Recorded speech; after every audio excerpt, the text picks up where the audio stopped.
जर तुमच्याकडे शुक्राणूंची संख्या कमी असेल तर गर्भधारणेची शक्यता कमी असते, पण जो आत शिरतो त्याला एकच शुक्राणू गरजेचा असतो. नमस्कार, माझे नाव हिमांशु धवन आहे आणि आज या व्हिडिओमध्ये मुळात आम्ही त्या रुग्णाच्या प्रश्नावर काम करत आहोत ज्यांनी आम्हाला सांगितले आहे की जर शुक्राणूंची संख्या कमी असेल तर आपल्याला गर्भधारणा होऊ शकेल का. आता मुळात इथे अशी कोणतीही शंका बाळगू नका. जर आपल्याकडे शुक्राणूंची संख्या कमी असेल तरीही गर्भधारणेची शक्यता असू शकते का? सर्वप्रथम हे जाणून घ्या की तुम्हाला कोणतीही शंका असू नये, कारण जेव्हा तुम्हाला शंका येते तेव्हा तुम्ही चारही बाजूंनी कमकुवत होतात. त्या रुग्णांप्रमाणेच आपण पीएमई पाहू शकता, त्या रुग्णामध्ये आपण पीएमई पाहू शकता. तर हे स्पष्ट असले पाहिजे की जर आपल्याकडे शुक्राणूंची संख्या कमी असेल तरीही गर्भधारणेची शक्यता उच्च आहे. मूलतः एका शुक्राणूचा प्रवेश पुरेसा असतो, एकच स्पर्म. तुमची शुक्राणूंची संख्या जास्त असेल तर गर्भधारणेची शक्यता अधिक वाढते. जेव्हा आपल्या शुक्राणूंची संख्या कमी असते तेव्हा त्या शक्यता कमी होतात, एवढाच फरक आहे. पण जो आत शिरतो तो एकच शुक्राणू करतो. आता शुक्राणूंची गुणवत्ता जितकी चांगली असेल तितक्या वेगाने तो प्रवास करेल आणि प्रवेश करेल. जर त्यांची संख्या आणि गुणवत्ता खराब असेल तर ते खालच्या बाजूला जातील. पण इथे मुळात मी एक मूलभूत गोष्ट स्पष्ट करू इच्छितो. कोणताही डॉक्टर तुम्हाला बाळ देऊ शकत नाही. साधी गोष्ट, जर तुमची शुक्राणूंची संख्या कमी असली तरी आपण पाहिले आहे की रुग्ण गर्भधारणा करू शकतो. ज्या रुग्णाकडे 15 दशलक्ष किंवा 14 दशलक्ष स्पर्म काउंट होते त्यांनीही गर्भधारणा केली आहे. आणि आपण असे रुग्ण पाहिले आहेत ज्यांची स्पर्म काउंट 100 मिलियन होती, त्यांनाही गर्भधारणा करण्यात अडचण येते. तर हे गॅरंटी नाही की जर आपल्याकडे 100 दशलक्ष शुक्राणूंची संख्या असेल तर आपण गर्भधारणा करू शकाल आणि जर 14 दशलक्ष असेल तर आपण गर्भधारणा करू शकणार नाही. तसे होत नाही. गर्भधारणेसाठी एकच स्पर्म आवश्यक असतो. जर तुमच्या शुक्राणूंची गुणवत्ता चांगली असेल तर कमी शुक्राणू संख्या असूनही गर्भधारणा योग्य ठरू शकते. आता मुळात रुग्णाला असा प्रश्न आहे की त्याची शुक्राणूंची संख्या कमी आहे, तरीही गर्भधारणा करण्याची शक्यता आहे.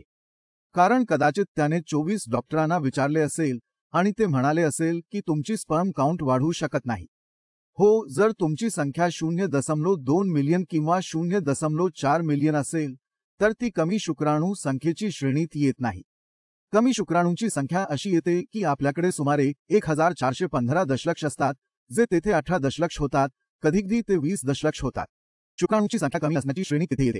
14 दशलक्षापेक्षा कमी असलेली श्रेणी येत नाही. कारण 14 दशलक्षापेक्षा कमी श्रेणीत आपण मुळात अहवालात पाहतो की त्यांच्याकडे अशी लोकसंख्या नाही ज्यामुळे ते तुमच्या अंड्यात प्रवेश करू शकतात. त्यामुळे अशा जोडप्यांना समस्या येते. आता असे नाही की 14 दशलक्ष लोक गर्भधारणा करण्यास सक्षम नाहीत. 14 दशलक्ष लोक गर्भधारणा देखील करू शकतात. पण जेव्हा तो कमी श्रेणीत जातो, तो अत्यंत कमी श्रेणीत जातो, तेव्हा आपल्याला तिथली समस्या पाहायला मिळते. ज्यांच्याकडे 8 दशलक्ष 7 दशलक्ष शुक्राणू आहेत त्यांना गर्भधारणेच्या भागामध्ये समस्या आहे. जिथे 1012 दशलक्ष आहेत तिथे तुमची गुणवत्ता चांगली असेल, गतिशीलता खूप चांगली असेल आणि सर्व काही चांगलं नसेल तर गर्भधारणा होण्याची शक्यता असते. पण मुळात तुमच्या शुक्राणूंची गतिशीलता आकृतिबंध चांगले असले पाहिजेत. जर गतिशीलता आणि आकारिकी चांगली नसेल तर गर्भधारणा करणे कठीण आहे. जर तुमची शुक्राणूंची संख्या कमी असेल आणि तुम्ही त्यावर कोणतीही औषधे किंवा उपचार घेत असाल आणि त्यामुळे तुमची शुक्राणूंची संख्या वाढत असेल तर तुम्ही तो उपचार सुरू ठेवा, थांबू देऊ नका. आणि त्यामुळे तुम्ही गर्भधारणेचा भाग पूर्ण करता आणि मुळातच स्वतःवरील संशय सोडून देता. शुक्राणूंची संख्या कमी असली तरी तुम्ही तुमचे काम करा, संभोग करा, ज्यामुळे गर्भधारणेची शक्यता असते. या सर्व गोष्टी सोडल्या तर अनेक जोडपी असेही असतात जे समजतात की शुक्राणूंची संख्या कमी आहे, आता आपल्याला फक्त IVFचा पर्याय आहे, IVF शिवाय दुसरा कोणताही पर्याय नाही. असं काही नाही, तुम्ही स्वतः प्रयत्न करा. जोपर्यंत तुमची IVFची तारीख येत नाही, कोण जाणे त्या काळातच तुम्ही नैसर्गिकरित्या गर्भधारणा करू शकता, तेव्हा IVF कडे जाण्याची गरज नसेल.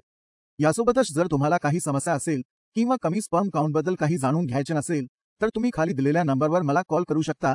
माझ्या टीमशी तुम्ही बोलू शकता आणि मी तुम्हाला आधी आणि नंतरचे काही रिपोर्ट्स दाखवत आहे. या स्क्रीनवर पहा. आजच्या तारखेमध्ये तुम्ही रुग्णाच्या कमी शुक्राणू संख्येचा आणि त्यांच्या आजच्या शुक्राणू संख्येचा निर्णय घेऊ शकता.